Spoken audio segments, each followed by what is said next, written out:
دوسرا حق کیا ہے؟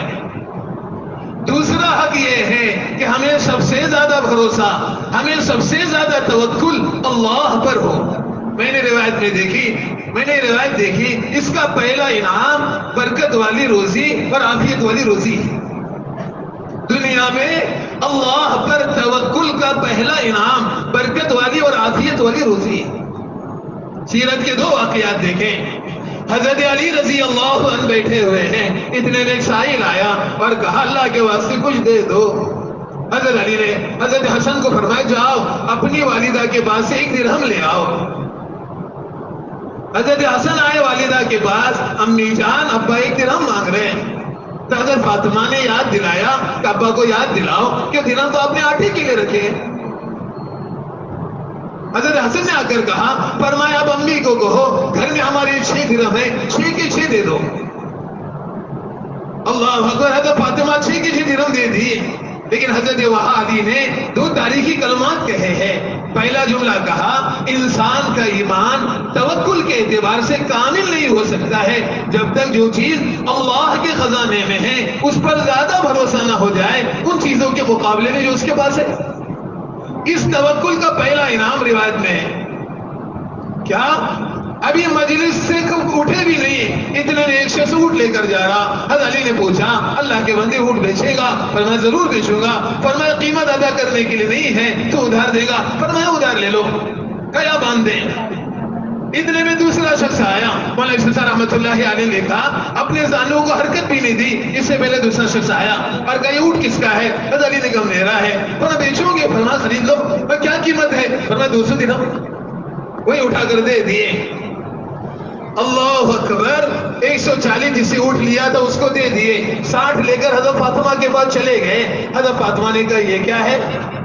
فرمایا یہ اللہ کا وعدہ ہے جو اللہ نے آپ کے والد کی زبان پر قرآن میں کیا ہے، من جاء بالحسنۃ فلہ عشر امثالھا، 1 لگا اور 10 لو۔ ہم نے 6 دیے، اللہ نے 60 دے دیے۔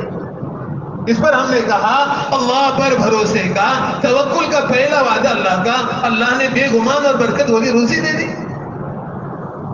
عجیب بات علماء نے لکھی ہے، شیخ یوسف کے بیانات سے اس کا اشارہ ملتا ہے۔ دونوں مرتبہ کہا، زانوں کو حرکت نہیں دی، اتنے میں 2 آدمی آئے۔ حضرت نے عجیب بات لکھی علماء نے، پہلی مرتبہ اونٹ لے کر آنے والے جبریل تھے اور خریدنے والے میکائیل تھے۔ ان دونوں نے خرید کر ان کو نفع پہنچایا۔ مجھے آپ سے کوئی عرض کرنا، ہم سب سے زیادہ بھروسہ فقط اللہ ہی پر کریں۔ یاد رکھنا، جن کو بھروسہ اللہ پر ہوتا ہے وہ حادثات میں اسباب نہیں دیکھتے، اللہ دیکھتے ہیں۔ وہ حالات میں اسباب نہیں دیکھتے، آسمان دیکھتے ہیں۔ مجھے عرض کرنا کچھ، چاہے حالات خوف کے ہو، چاہے حالات فرمایا شیر کے منہ کے اندر چلے جانے کے ہو، اس وقت بھی یہ اسباب نہیں دیکھے گا بلکہ آسمان دیکھے گا، یعنی اللہ دیکھے گا۔ ورنہ سراقہ بن مالک اتنا قریب آئے تھے کہ 1 نیزے کا فاصلہ رہ گیا تھا۔ صدیق اکبر نے عرض بھی کر دیا، اللہ کے رسول صلی اللہ علیہ وسلم تلاش کرنے والا آ پہنچا، لیکن اللہ کے رسول نے آنے والے کو نہیں دیکھا، آسمان دیکھا۔ اس پر حضرت نے کہا حالات اور خوف میں اللہ کی طرف دیکھنا یہ محمد صلی اللہ علیہ وسلم کی سنت ہے۔ بھئی دیکھو، کائنات میں تو ارادہ اللہ ہی کا ہے۔ حضرت میں نے بڑا بارہا سنا، 2014 کی بات ہے، اشارتاً کہہ رہا ہوں، 2014 رزلٹ سے پہلے کی بات، اور حضرت سراقہ بن مالک کا قصہ بنا، کہا اب اسلام کا اور حق کا تعاقب ہوگا، اب اسلام کا اور حق کا تعاقب ہوگا، جیسے اللہ کے رسول صلی اللہ علیہ وسلم کا تعاقب ہوا۔ اہل حق سے اور اہل اسلام سے گزارش کر رہے، ان تعاقب کرنے والوں کو مت دیکھنا، ہماری نظر ہر آن اللہ کی طرف رکھنا۔ جیسا تعاقب کرنے والا اتنا قریب آیا جتنا کہ 1 نیزے کا فاصلہ رہ گیا، اللہ کے رسول نے آسمان کی طرف دیکھ کر کہا اللہم اکفنا بما شئت، اے اللہ تو کافی ہو جا، جیسے چاہے ویسے کافی ہو جا۔ یہ بھی نہیں کہا اس طرح کافی ہو جا، تو اس طرح کافی ہو جا۔ اللہ کو اسباب یاد دلانا اللہ کی قدرت کا انکار کرنا ہے۔ اللہ کو اسباب یاد نہیں دلائے جاتے بلکہ اللہ کی طرف دیکھا جاتا ہے۔ ہم تو دعا میں کہتے ہیں اللہ اس کے ذریعے کر، اللہ تو اس کے ذریعے کر، کہ اللہ ان کے محتاج ہے کرنے کے لیے۔ اللہ کے رسول نے یہ نہیں کہا کہ اللہ یہ آدمی آ چکا ہے ان اسباب سے تو کر، فوراً آسمان کی طرف دیکھا، اللہ نے اپنے قدرت سے کیا۔ سراقہ بن مالک کہتے ہیں جس زمین پر میں تھا وہ پتھریلی زمین تھے، پتھریلی زمین میں گھوڑے کا خود چلا رہا تھا بقول ہمارے حضرت جی کے جو جان لینے والا تھا وہی معاون بن گیا، جو جان لینے والا تھا وہی معاون بن گیا. اس نے اعلان کر دیا اللہ کے رسول آپ چلے جاؤ، کوئی آپ کی تلاش کرنے والا آپ تک اب نہیں پہنچنے والا ہے. حالات بدلنے والے، جان بچانے والے فقط ہمارے اللہ ہے. میں کیا سناؤں، آج ہمارا دل اللہ کی عظمتوں سے خالی ہے. حضرت نے جملہ کہا ارے اللہ کا نام تو اس کی عظمت شان کے بغیر لینا بھی بے ادبی ہے. تم اللہ کا نام اس کی عظمت شان کے ساتھ دیکھو، دیکھو اس میں کیا اثر ہے. میں دیکھ رہا ہوں اے بابا، میں دیکھ رہا ہوں اللہ معاف کرے، ایک آدمی کسی سے کوئی فائدہ ہوتا ہے محبت بھرے انداز میں اس کے احسان کو یاد رکھتے ہوئے اللہ کا نام لیتے، اللہ کے غیر کا نام لیتے. ہم تو اللہ کو اس کی عظمت کے ساتھ، اس کی طاقت کے ساتھ، اس کی بڑائی کے ساتھ اس کا نام لے رہے. میں نے سیرت کے بڑے بڑے واقعات دیکھے.